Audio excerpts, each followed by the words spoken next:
Vocês sabem que nós estamos no mundo de pecado e mesmo que nós, na conversão, sejamos livres do poder do pecado, nós não estamos livres da presença do pecado em nós e no mundo, né? Então, nós estamos sujeitos a dificuldades, a problemas, a doenças, a tristezas, mas graças a Deus, a vida do cristão tem muito mais alegrias do que tristeza. Se nós enfrentamos dificuldades ao lado de Cristo, isso é uma honra, isso é um privilégio. É melhor enfrentar dificuldades ao lado de Cristo do que ao lado do diabo, não é? Mas eu queria mostrar para vocês, nessa breve reflexão, de que neste momento em que nós estamos passando pelo confinamento por causa do coronavírus, nós podemos e devemos confiar em Deus e em sua proteção, até mesmo contra o contágio, até mesmo contra este vírus. Eu vou ler para vocês aqui, para nós refletirmos, e depois vamos para as nossas perguntas, Deuteronômio, capítulo 7, a partir do verso 12. Vou ler do verso 12 até o 15. Essa foi uma promessa que Deus fez para os israelitas, caso eles obedecessem à palavra de Deus e, obviamente, seguissem as leis de Deus, morais, naturais, leis espirituais, leis psicológicas, ou seja, Deus criou um conjunto de leis, né? Os 10 mandamentos são um resumo do código moral de Deus, mas Deus tem outras leis, né? Tem leis naturais, leis espirituais, leis psicológicas, leis da física, leis da matemática, por aí vai. Se nós obedecermos a esse conjunto de leis, não de forma legalista, por favor, né? Ninguém vai ser salvo por aquilo que faz. Na verdade, Deus pede que obedeçamos porque as orientações dele são como manuais de instruções para a vida, né? Então, se você segue direitinho esse manual de instrução espiritual, obviamente você se dá bem. Se não segue, tem as consequências. Mas apesar das consequências, quando nós não conseguimos seguir este manual, Deus nos ama do mesmo jeito, Deus nos perdoa, Deus nos ajuda, tá bom? Mas vamos ler aqui Deuteronômio 7, 12 a 15. Portanto, acontecerá que se ouvirdes esses juízos e os guardardes e cumprires, que o Senhor teu Deus vos guardará o pacto e a misericórdia que jurou a teus pais. E ele te amará, te abençoará e te multiplicará. Ele também abençoará o fruto do teu ventre e o fruto da tua terra, o teu grão e o teu vinho e o teu azeite, a criação das tuas vacas e os rebanhos das tuas ovelhas, na terra que ele jurou aos teus pais que te daria. Serás abençoado acima de todos os povos. Não haverá homem ou mulher estéril entre ti, nem entre o teu gado. Agora, olha esse verso 15. E o Senhor tirará de ti toda enfermidade, e não colocará sobre ti nenhuma das terríveis doenças do Egito que conheceste, mas as porá sobre todos aqueles que te odeiam. Em resumo, quais são as promessas que Deus faz para os seus filhos? Aqueles que têm um contato íntimo com Deus, aqueles que conhecem as leis de Deus, leis morais, naturais, físicas, né, e espirituais, psicológicas, e seguem estas leis. Primeiro, Deus promete prosperidade, né? A prosperidade bíblica, ela existe. Não é como ensinada pelos teólogos da prosperidade, não é? Em que você faz uma barganha com Deus para ele te abençoar. Não. Deus prospera o cristão em consequência da fé, especialmente em consequência da graça de Deus e em consequência, obviamente, das ações desse cristão. Se é um cristão de fé, trabalhador, não é? E é benevolente para com os pobres, é um cristão fiel, dizimista e no seu pacto de ofertas, é óbvio que Deus vai fazê-lo prosperar. Então, Deus promete aqui prosperidade material. Ou seja, num momento de crise desses, em que você e eu estamos incertos quanto à economia, né? A economia, com certeza, vai passar por um processo de instabilidade, já está passando por um processo de instabilidade.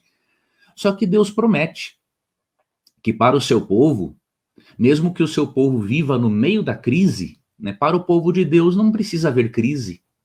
Para o povo de Deus podem existir oportunidades em meio da crise. Ok? Se você confiar em Deus, porque Ele vai abençoar você. Então ele promete prosperidade material. E no verso 15, ele promete saúde. Ele disse que se o povo dele obedecer às suas leis, seguir as suas orientações, o Senhor tirará de ti toda enfermidade e não colocará sobre ti nenhuma das terríveis doenças do Egito que conheceste, mas as porá sobre todos aqueles que te odeiam. Então Deus, ele tem poder para impedir que o coronavírus contagie você, e você tem que crer e confiar nisso.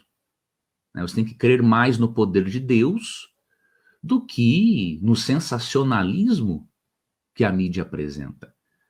A mídia está, obviamente, dando-nos informações importantes, mas também existe um sensacionalismo, né? Eu lhe falo isso como jornalista, porque o sensacionalismo é o que vende, não é? Então você não pode ficar o dia todo da sua vida lendo notícias, porque senão você vai ficar doente, né? Existe uma lei, existem leis psicológicas, né? E aquilo que colocamos dentro da mente vai influenciar na nossa saúde mental, física, emocional e espiritual. Então você está informado já a respeito do coronavírus, sabe o que tem que fazer, o que não tem que fazer. Então, esporadicamente você vê alguma notícia para ver se não tem alguma novidade, alguma vacina, alguma cura, ou se já podemos sair do confinamento. Agora, fora isso, descarta isso. Por que você vai colocar um monte de coisas na sua mente? Sendo que Deus, diz no verso 15, diz que vai tirar do nosso meio toda enfermidade. E se viermos a não fazermos totalmente a nossa parte, e mantermos contato com alguém, e viermos a ser contaminados, Deus pode perfeitamente evitar que nós morramos, né? Se nós não fizermos totalmente a nossa parte, Deus pode cuidar de nós. Deus pode curar a nossa enfermidade. Eu vi uma notícia há uns 2 dias, mais ou menos, de que na China, que foi onde começou, né, a pandemia, só em uma cidade, mais de 60 mil pessoas já foram curadas. Ou seja, administraram, obviamente, os sintomas, porque não tem uma cura definitiva, é como uma gripe, só que bem mais perigosa, né? Administraram os sintomas, ficaram em confinamento, o organismo reagiu, criou anticorpos, acabou, né? Então você tem que crer que de uma forma ou outra Deus está cuidando de você, não é? Porque Deus promete que além de prosperar os seus filhos no aspecto material, ele promete tirar de nós a enfermidade e deixar para aqueles que não o amam e que não querem seguir as suas leis, ok? Então eu queria incentivar vocês nessa breve reflexão a confiar em Deus, né? A confiar no poder de Deus, a confiar na sua palavra. Leiam depois, novamente, Deuteronômio 7, 12 a 15, e vejam que esse texto se aplica perfeitamente a nós, que somos filhos de Deus, né? E com certeza, se nós seguirmos essas orientações do Senhor, nós seremos prósperos, abençoados em tudo aquilo que nós fizermos. E seremos até mesmo protegidos contra o coronavírus. E se não fizermos a nossa parte, não é? E por algum vacilo nosso formos contagiados, o Senhor Deus entende as limitações humanas e Ele vai estar conosco, né? Durante o processo em que o nosso organismo, graças ao poder que Ele colocou aqui, né? Deus vai fazer com que o organismo crie anticorpos, reaja e resolva esse problema. Caso alguém, um filho de Deus, venha descansar na morte, aí nós temos que entender e aceitar a soberana providência de Deus, né? Vocês sabem que Ellen White diz que nos últimos dias, muitos filhos de Deus, não a Ellen White, simplesmente a Bíblia diz em Apocalipse 14, né? Bem-aventurados, não Apocalipse 14, é outro capítulo, acho que é o capítulo 6. Bem-aventurados que desde agora morrem no Senhor, porque as suas obras os acompanham. Por quê?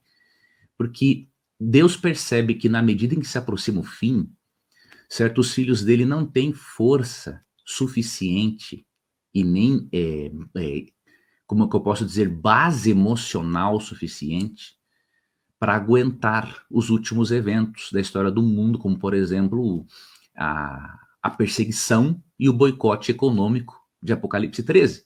Então Deus vai permitir que alguns descansem, porque Deus prefere ficar sem esses filhos por alguns anos do que ficar sem eles pela eternidade toda.